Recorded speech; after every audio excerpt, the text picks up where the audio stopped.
Om Shruti Smriti Purananam Alayam Karunalayam Namami Bhagavad Padam Shankaram Loka Shankaram Shankaracharyam Keshavam Badarayanam Sutra Bhashyakritau Vande Bhagavantau Punah Punah Ishvaro Gururatmeti Murti Bheda Vibhagine Vyomavat Vyapta Dehaya Dakshinamurtaye Namaha Om Nama Pranavarthaya Shuddha Jnanaikamurtaye Nirmalaya Prashantaya Dakshinamurtaye Namaha Om Sahana Vavatu Sahana Bhunaktu Saha Viryam Karavavahai Tejasvinavaditamastu ma vidvishavahi. Om Shanti Shanti Shanti.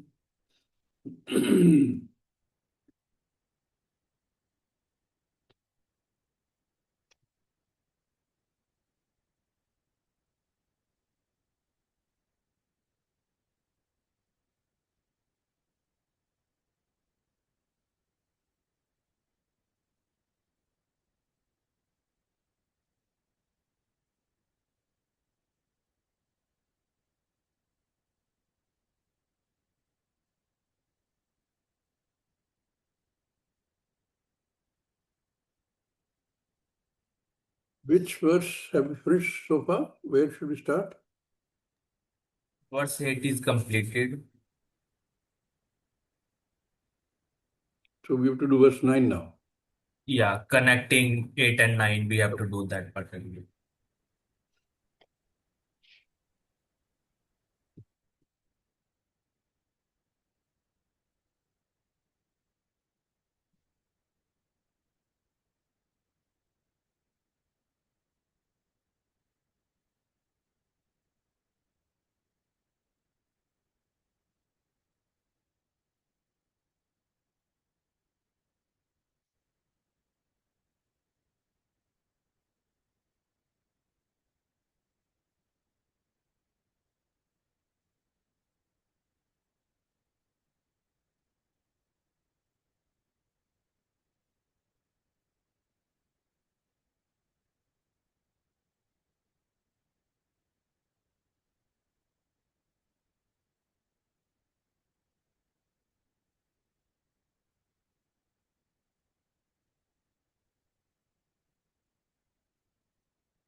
Hmm.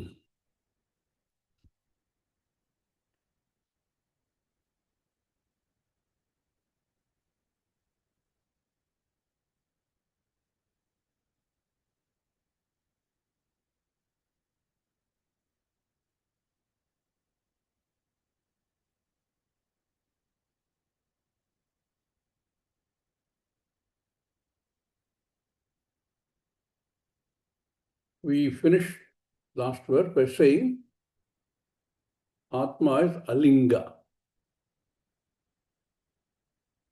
That it has no characteristics, no properties by which you can assess it. How do we normally get to know things?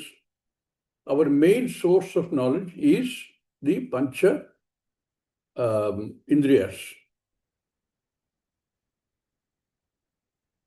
And these Pancha Indriyas give you Pratyaksha Jnanam. We can see, eyesight gives us form and color. Hearing gives us sense of sound, and we're able to develop. All this, of course, backed by the mind. Gives us a sense of sound by which you identify something. Initially, you say it's a loud sound or a high-pitched sound.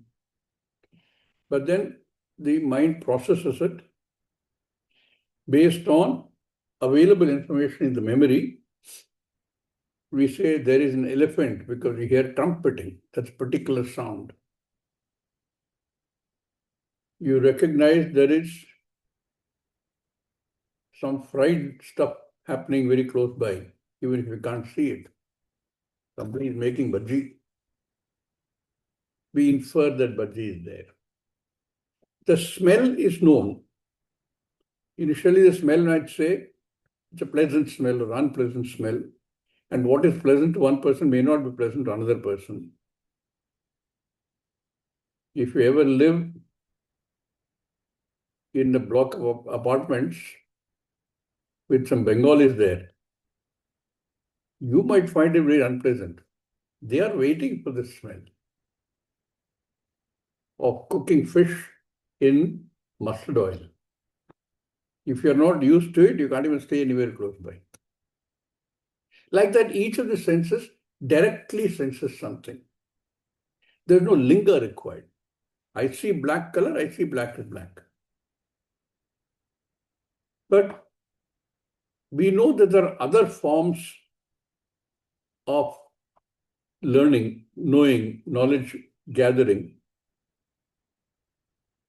like inference, etc. But these forms of knowledge also depend upon a pratyaksha jnana. Our standard example is that in the mountain there is billowing smoke, and we infer that there is fire. That's an example. There's a concomitant relationship between smoke and fire. Where there is smoke, there must be fire. It's not necessary that if there's fire, there may be smoke. But this way, it is always a relationship. So we infer knowledge. In fact, if you look at how we get knowledge in life, I think a very significantly large percentage comes from inference. And that is where part of our problem is also. Because the inference is sometimes wrong. Observation is right, inference is wrong. Because we see the lakshanam, we see the lingam, and we process it, and what we infer depends upon what we know about the concomitance between what we observe and what conclusion we draw. The standard one that I like to think about is when you see somebody who has a lot of wealth, one immediately says, I want that wealth because that wealth will give me happiness. He has wealth, therefore he must be happy. The observation is right. The inference is questionable. We do it all the time. In fact, more and more, thanks to science and technology, we are depending upon these various inferences to run our lives. And that creates its own problem. All philosophies are based on this. Nobody knows what the nature of Atma is. You don't have pratyaksha knowledge. But you have pratyaksha knowledge of something else, and you connect in the mind and create an inference which is often incomplete or incorrect. And how do we do that? That is the linga. The linga by which we have our own limitations. For example, a human hearing, we have a very limited range of frequencies we can hear. Anything lower than that, typically I'm told we have hearing between about 2000 hertz to about 20,000 hertz. That's more or less the range. But both ends of the range are not really, we don't really hear. We hear somewhere in the range of, I think, 2000 to 5000 hertz, in that kind of range. That also, as you grow older, the range keeps getting cut out. But other animals have much wider range. I'm told that the highest range is something like dolphin, which is a way high range of hearing. So our data itself is limited. That's why it is a dog whistle. I don't know if you've known that. Very high-pitched whistle, which the humans can't hear, but the dog can hear. In fact, dogs are so sensitive to the range of sounds that every Deepavali, all dog owners know how much the dog suffers. They go and hide under the bed. They will run away from home. But their range is so much higher. That linga leads us to a certain conclusion. That's how we do most things. Including you're going by car, you look at the speedometer and say, I'm traveling at 60 kilometers an hour. You really don't know. You're depending on that reading on the speedometer, inferring that we are going at 60 kilometers an hour. And if there's a problem with the instrument, you may not even know. So even in this Jagat, we have so many things that we infer, like that, quite a few of them, the inference is incorrect either because the data is incomplete of the linga or because the processing is incorrect. Processing based on what you know already. In that kind of environment that we live in, how are you going to know Atma? Shastra very coolly said Atma is Alinga. How are you going to know Atma? Our perception of the various lingas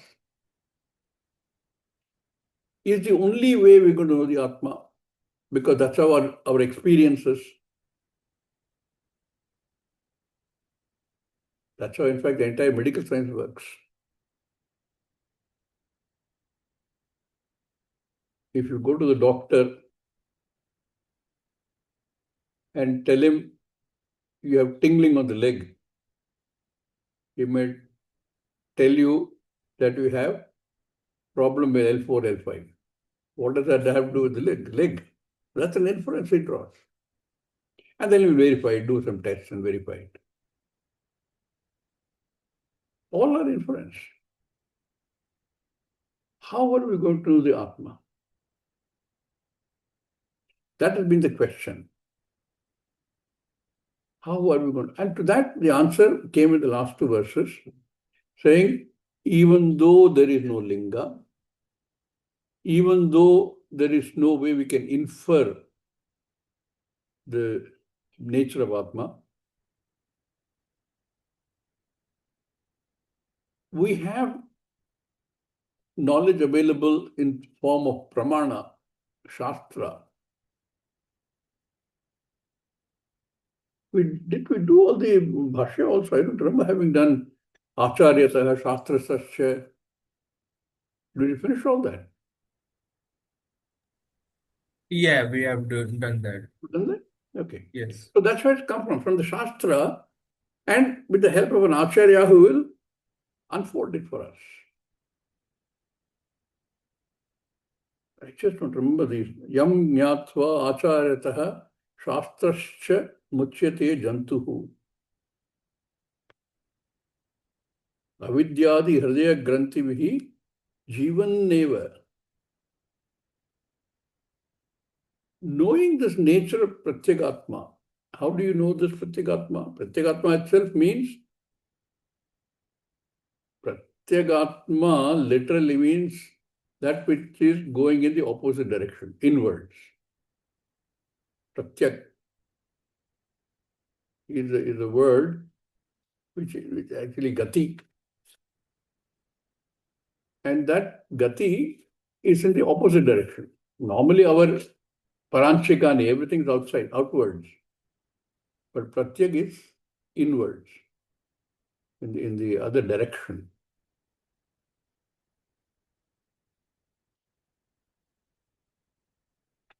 If you remember right, Bhashyakara said, lingyate gamyate. It goes in the direction, in the other direction. Pratikulam anshati, gachati. That pratyekatma is what we talked about. It being the very adhisthana for everything, being in some form the innermost being of every being, that pratyekatma has to be understood through the Shastra with the help of an Acharya. Because this is not available for any kind of direct perception also. It is not available for any of the other pramanas. Not available for inference, not available for exemplification, not available for abhava. All that we've gone through, you can't prove abhava. And not available for arthapatti also. So, given all of this, how do I get to know that which has no linga?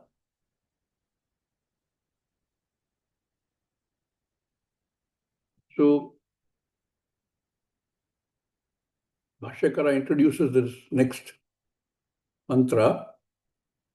Katham tarhi Katham tarhi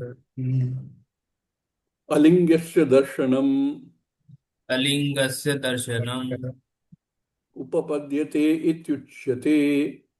upapadyate ityuchyate. This alinga darshanam, how do we know this pratyegatma, which is alinga?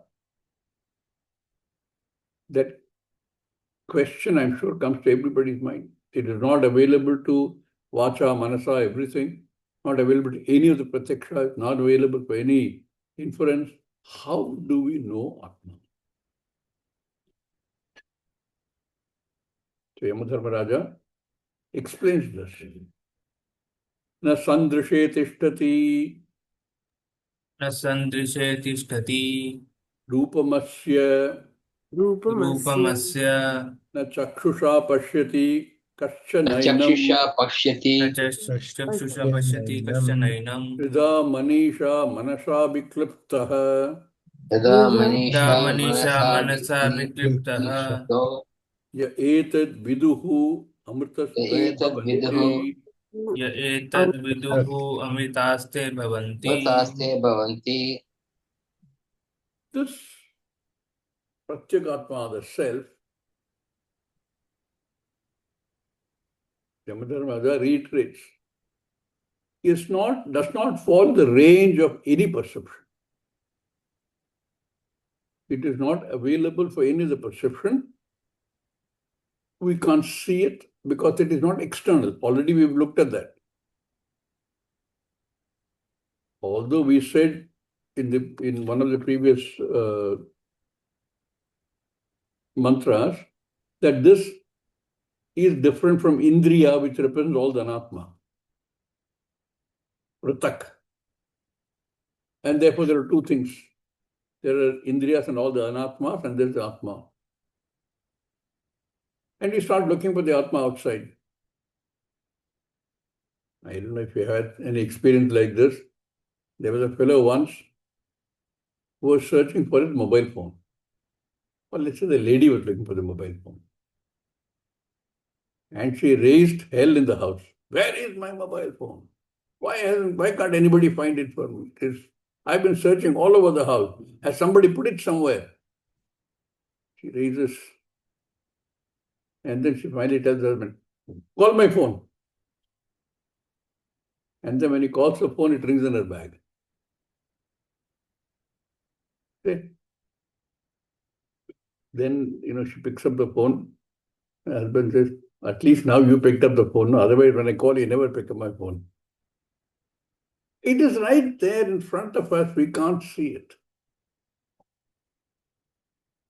But when you get to know, when you study these and understand the nature of Pratyagatma, to use Swamiji's word, it's writing on the wall. So clear. But till then,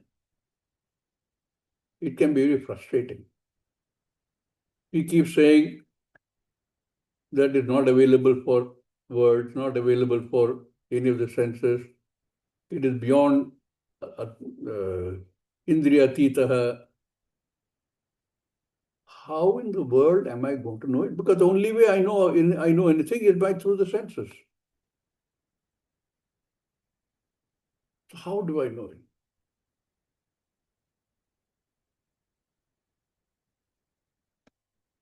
Na sandrishe tishtati rupamasya.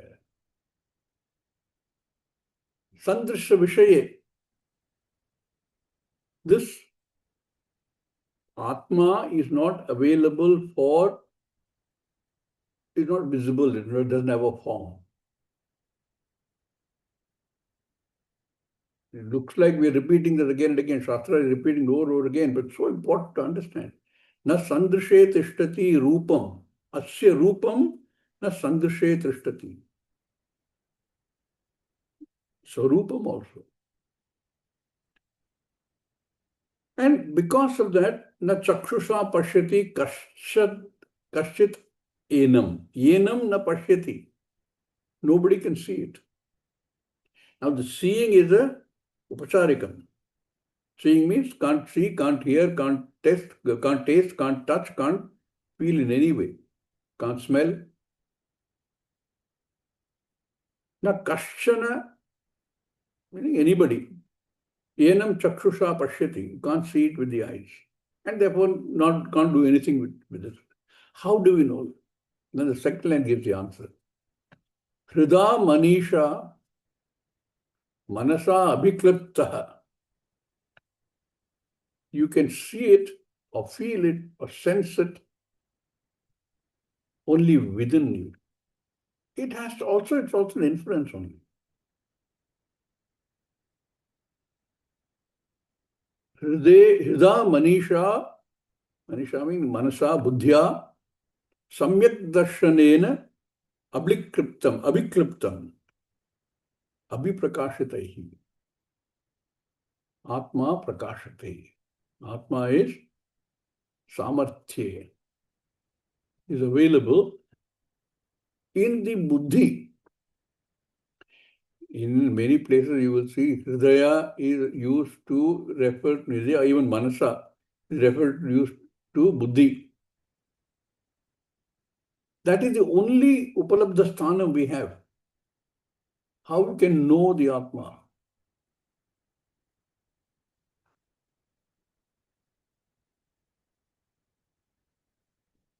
And once you know this, once you understand this, ya etad viduhu amritaha te bhavanti. The ones who understand this, etad viduhu, the ones who understand the nature of the Atma, understand means what? It is not an object. It is not external. It is I. So, as long as we don't understand that we have the I and Atma. When we understand, I is the Atma. Atma is I. When that is clear, when that understood, etad viduhu amritaha te bhavanti. They are not subject to the vagaries of samsara. The phalam is also given here. Asya rupam sandrishena tishtati. But once you know, etat viduhu te amritaha bhavanti. Mrita is death. That means there's no birth, no death, no nothing, because there's no sharira. In the previous also, he had said, if you remember, avidyadi hritaya grantivihi jivanneva muchyate. Our whole error starts from avidya. Avidya leads to all kinds of bondage. Hridaya grantihi. And this bondage takes the form of all that we experience in the Jagat. As a result of this ajnanam, we keep doing karma. We've done karma in the past, we keep doing karma in the current janma. And that karma produces karma phala. We have, before karma, we have kama. Oh, I want to get this. I want to get the other thing. And that produces karma, that produces karma phala, that produces janma. That is how the whole cycle keeps going. But once we have this hridaya granthi is broken, is released.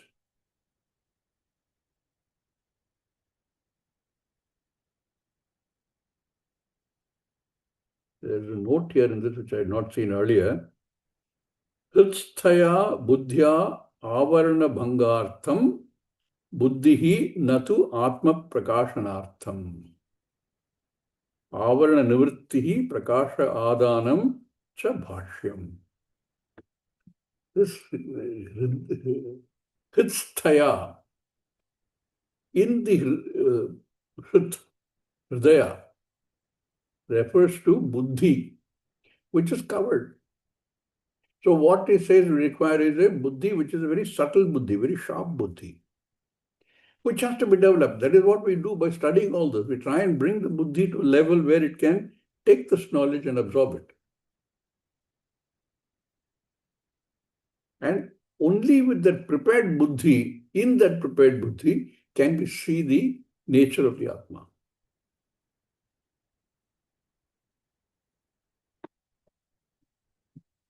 Bashyam.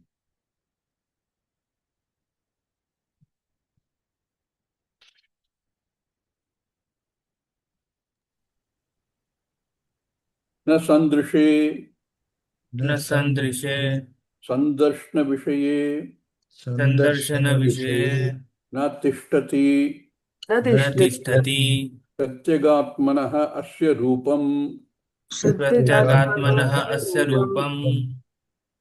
This rupa and or even swarupa, asya rupam, does not fall in the range of our perception. Indriya atitaha. Within the range of sensory perceptions, darshana vishaya is that senses by which get the knowledge of things, of objects. Therefore, asya rupam na sandarshana vishaye na tishtati, not only by seeing. Our immediate thing is to see, chakshusha. So it's very clear. Ataha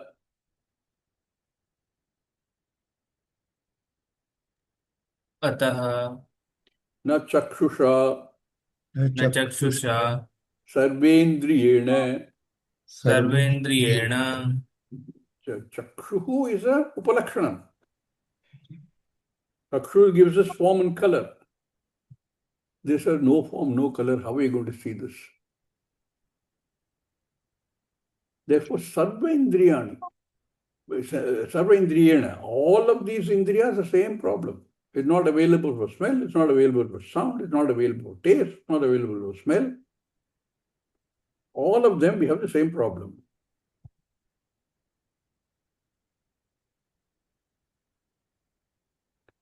Chakshugrahanasya upalakshanarthatvat. उपलक्षणार्थत्वात्. This chakshu is only upalakshanam. The mantra only mentions not chakshusha pashyati the mantra mentions.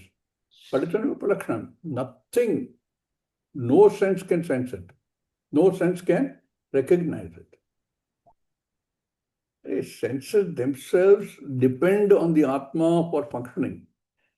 Chakshus chakshuhu, manaso manaha, shrotrasya shrotam.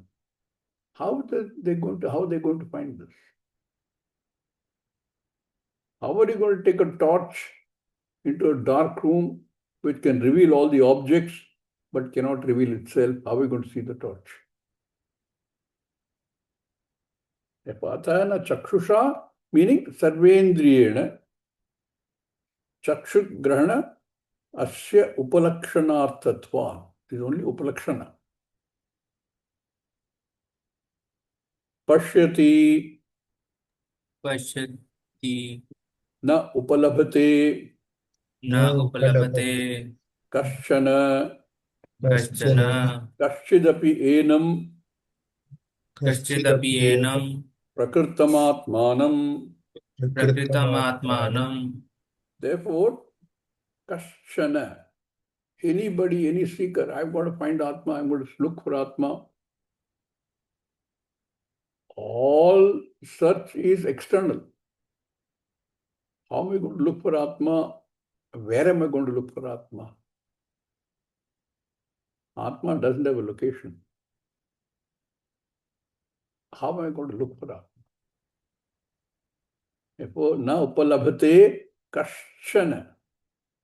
To anybody, it is not available. Nobody can perceive it. Kaschidapi.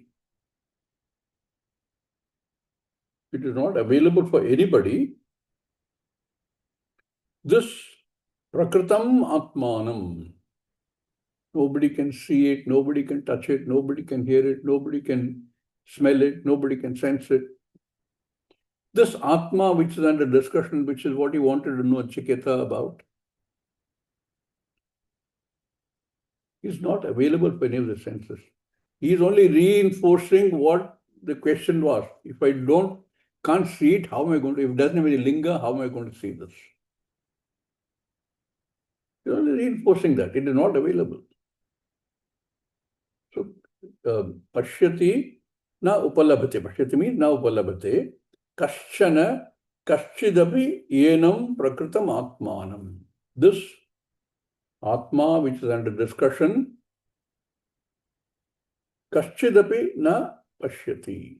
Nobody can see. Na upalabhate. Nobody can get.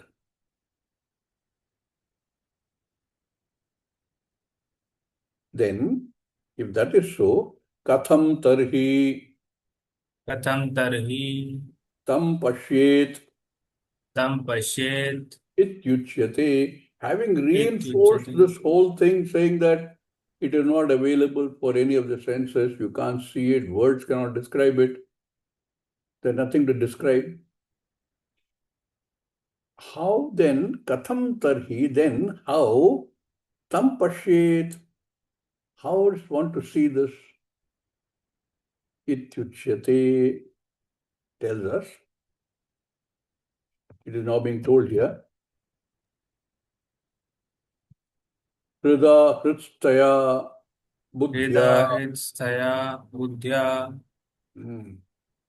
We can only see it through the intellect, buddhya. The mantra says Hrida. So Bhashkara expanded Hrida meaning Isthaya, which means buddhya. Isthaya means Thadatu, that which is in the heart, which is Upalabdhisthanam. Heart here meaning buddhi. Only through the help of the buddhi can one know this Atma. This thing also calls Hrida Manisha.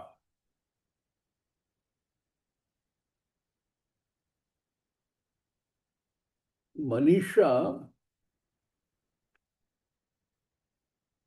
Manasasya Isha. Manaha is, we know, Sankalpa Vikalpadi. That very Rupa of Manasa is keep vacillating. But that has to be controlled by the buddhi, which is decisive, which is sharp. The controller of this mind, Ishta, is the buddhi. We saw this also earlier in the Ratha Kalpana. The reins were considered like the manas. And the reins are be controlled by whom? Who is the Ishvara, who is the Atma for the manas? Buddhi, that we've already seen in the previous verse. Buddhi is para. And that is the Sarathi in the case of the example of the Ratha. That Sarathi controls it.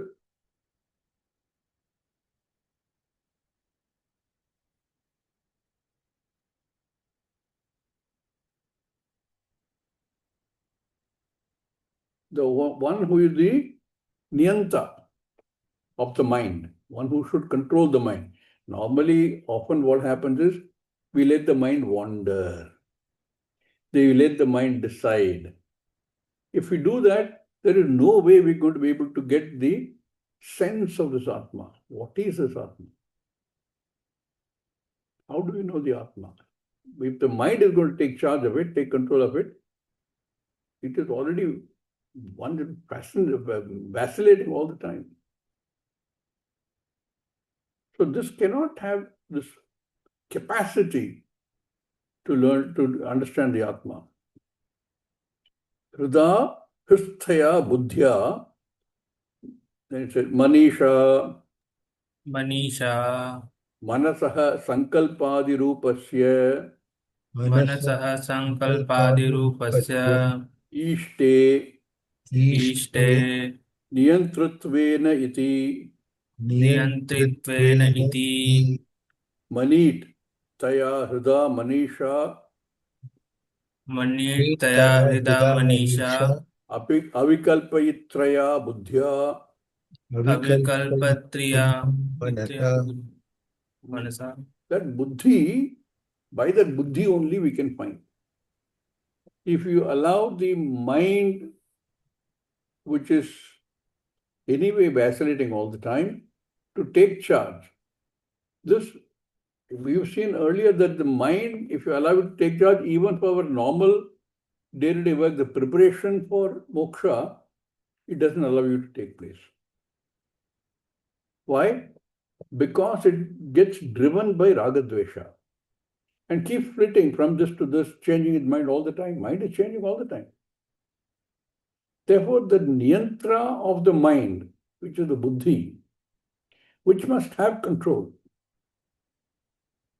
Again, looking at the ratha, if you let the horses go where they want, which means the indriyas, then you're not going to get where you want to get. And these are controlled in that drishtanta by the manas. Manas itself, horses go where they want because they are the indriyas. They will go to where the indriya vishaya is there. Mind will decide which indriya vishaya is nice. Where is the raga? Which indriya vishaya I want to run away from. It may therefore go off the path completely. How is that going to be controlled? By the niyanta, which is the buddhi. So he says here, Hritstaya buddhya manisha manasaha sankalpadi rupasya ishte. The Lord should be the Lord, controller, niyantritvena iti. One who should be the control of the mind, manit, therefore manit. The one who is the control of the mind is called manit. Taya hrida manisha avikalpayitraya buddhya. No vikalpa. Decisive, clear, that this is what I'm trying to find out, and this is where I'm going to go and look for this knowledge.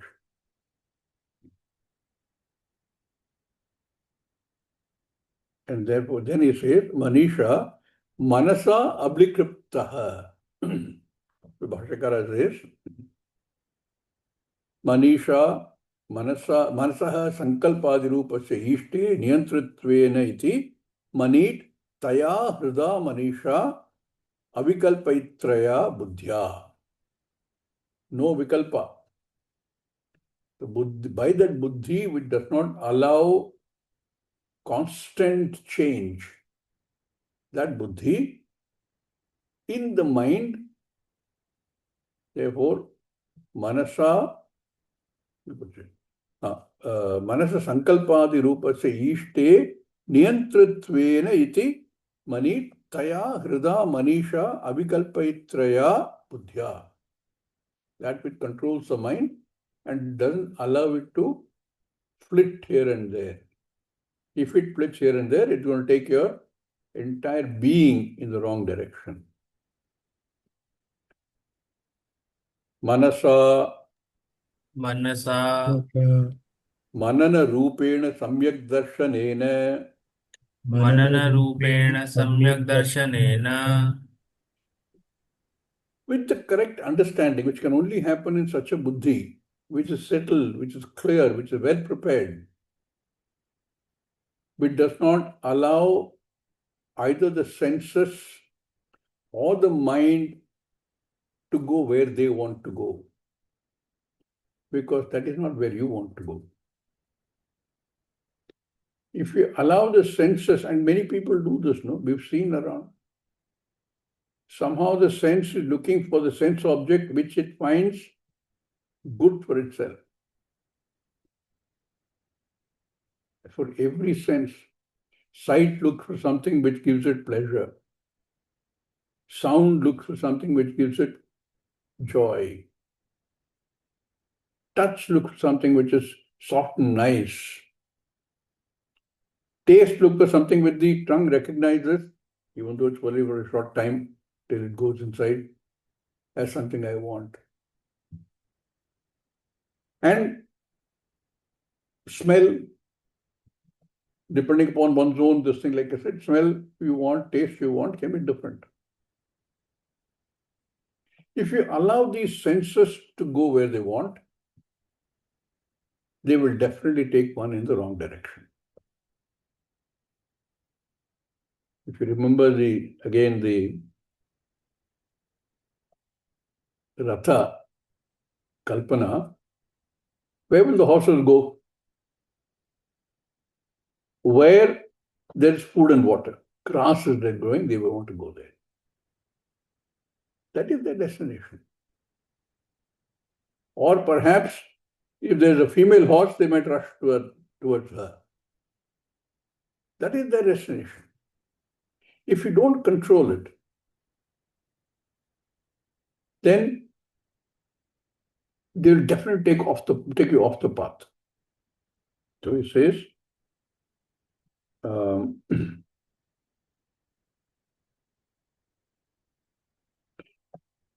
Samyak darshanena mananam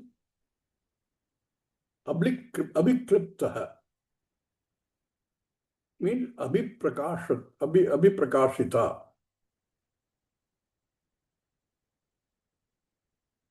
Clarity of that vision. Abhikliptaha. By that only, manasa manana rupena samyak darshanena eva. One understands the nature of the Atma.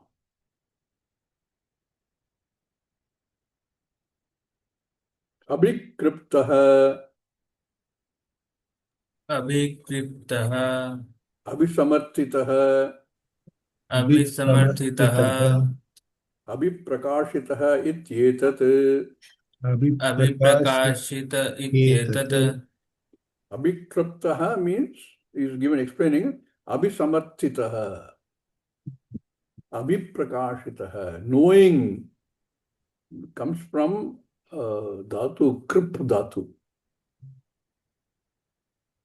meaning samarthye. Krip samarthye, abhikriptaha, abhisamarthitaha, abhiprakashitaha iti etat. That which is can be understood, which is revealed. Manasa abhikriptaha.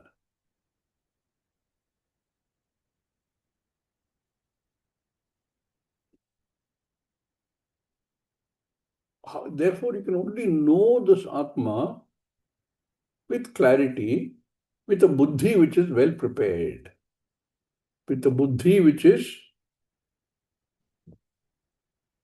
honed, which has total control over what you're searching for. That is why all this preparation we keep talking about adhikaritvam, how to live life in such a fashion that these external forces like ragadvesha don't take charge of one's life. That's why I like the Bhagavad Gita, the way it talks about how to prepare through Karma Yoga. Karma Yoga's biggest benefit is that it allows us to take charge of ragadvesha. It doesn't allow ragadvesha to drive us. By understanding, by accepting Ishvara, Ishvara is the order. All orders are Ishvara. That order which decides karma phala is Ishvara.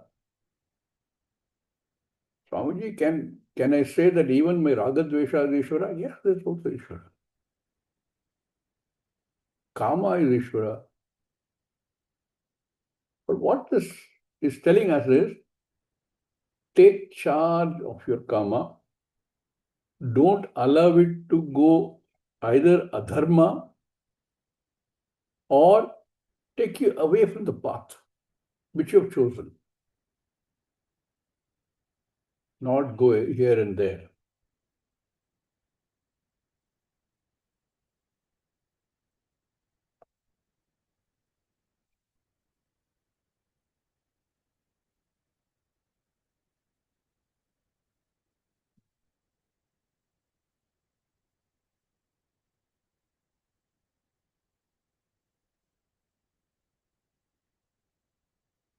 Atma jnatum Atma jnatum shakyate shakyate iti shakyate iti vakyasheshaha.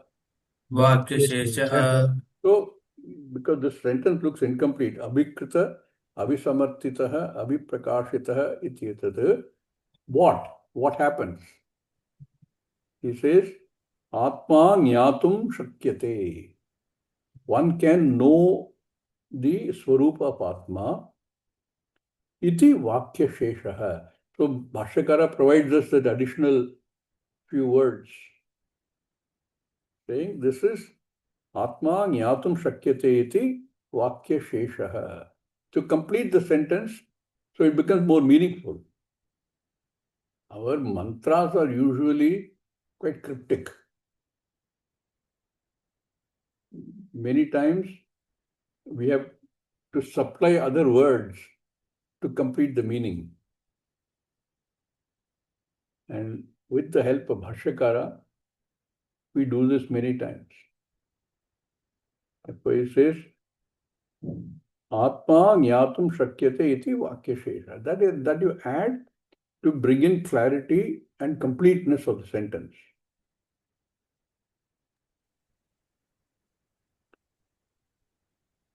All this is fine. Having understood Atma, why should I understand what am I going to get by understanding this Atma, the nature of Atma? Nature of Atma in more than one way. One, that Atma is Alinga.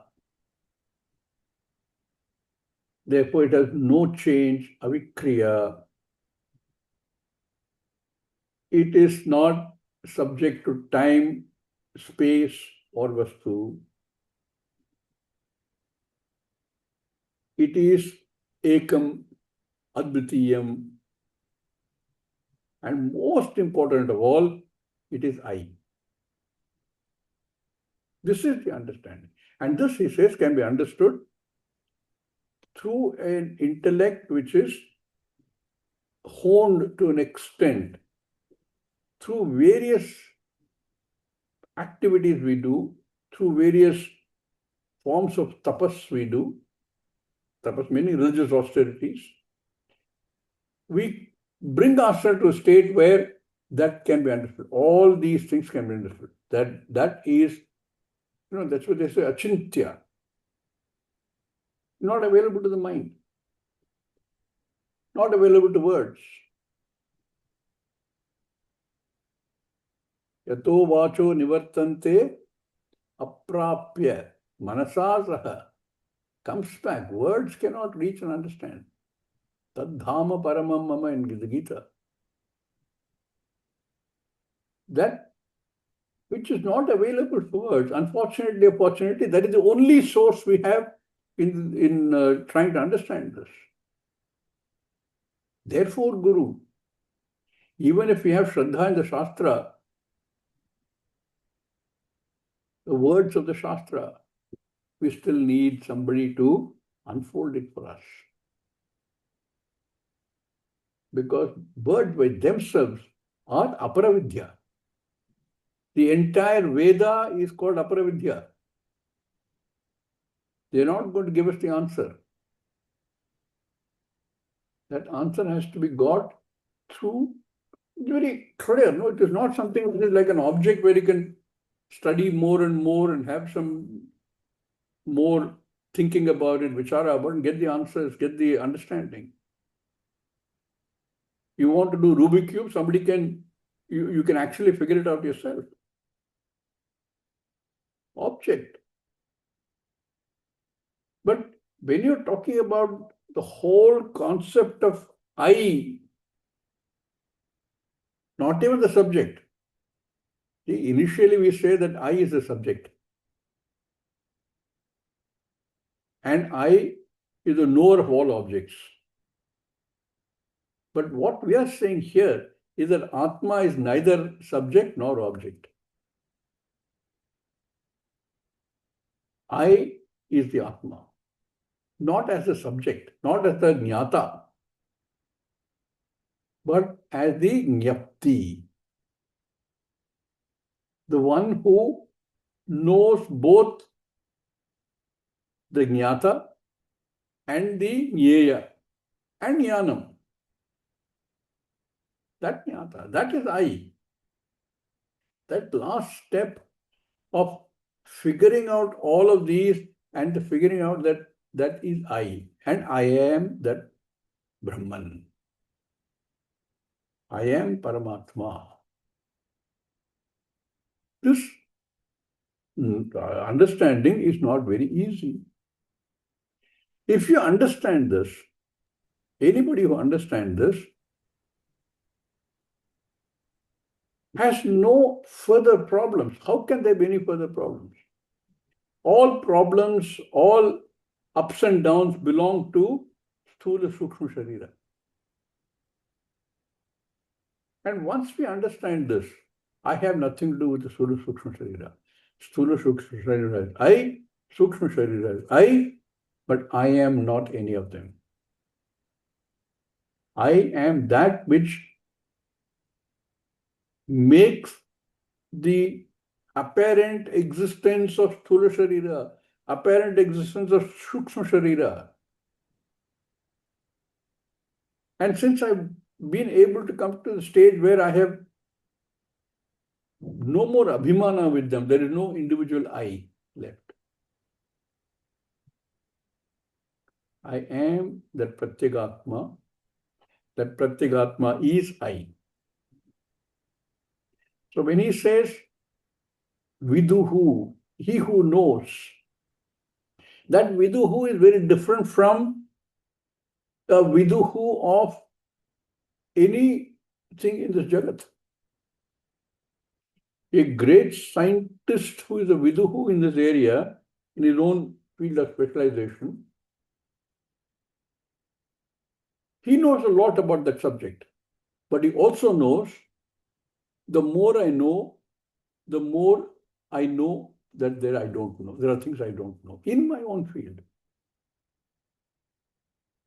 So no person who considers himself a vidwan in any field, whether it is music or mathematics, that doesn't matter. Which is why people who go really into the depth of any field eventually say this, I'm not going to find the answers here. I have to look at what Shastra has to say.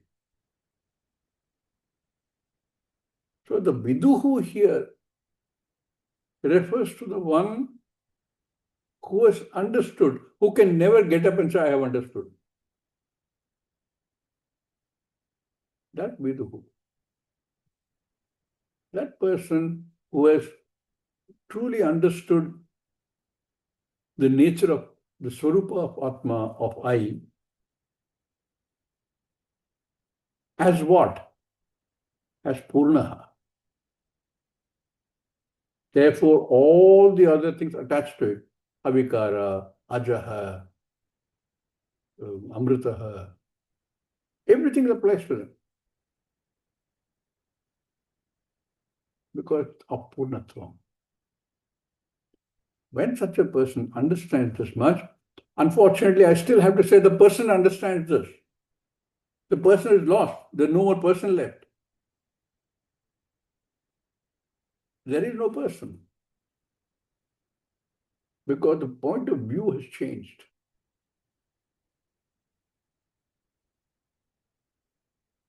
Ya etad viduhu amrtaha te bhavanti. Bhashyakara says, Atma gyatum shakyate iti vakyasheshaha tam atmanam Tamatmanam brahma etad ye viduhu Brahma etad ye viduhu amrtaha te bhavanti. amritaha te bhavanti.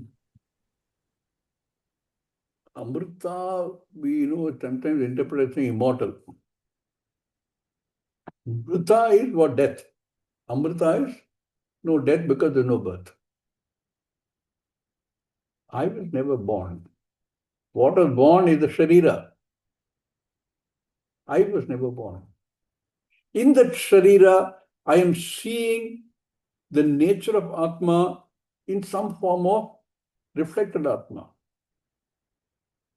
I went for a haircut yesterday, and this fellow had a mirror and a mirror at the back.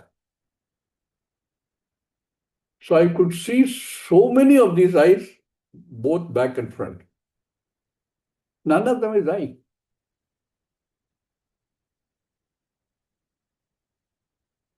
I is the Atma. So once one recognizes that, all these other notions about I drop.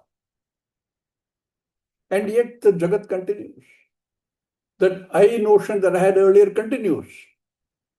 Because it's still part of Jagat. But the whole perspective has changed.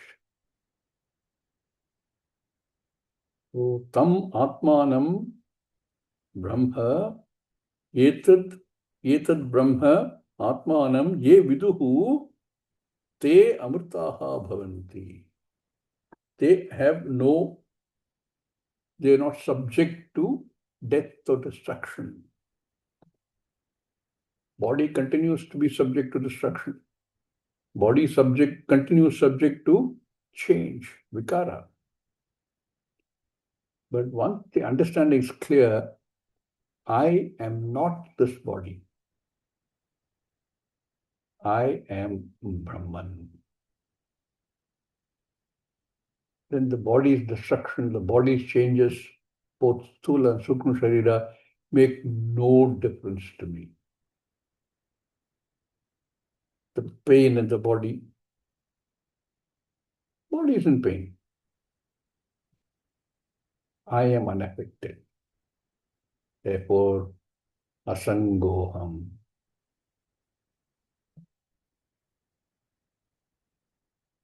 So, Yamadharmaraja has almost summed up everything to say this is how we've been doing this for a number of years, and we still continue to do that till that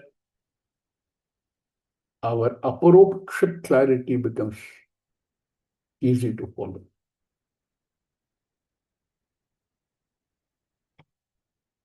Om Purnamada Purnamidam Purnat Purnamudachyate Purnasya Purnamadaya Purnameva Vashishyate Om Shanti Shanti Shanti Harihi Om Sri Gurubhyo Namaha Harihi Om. Thank you.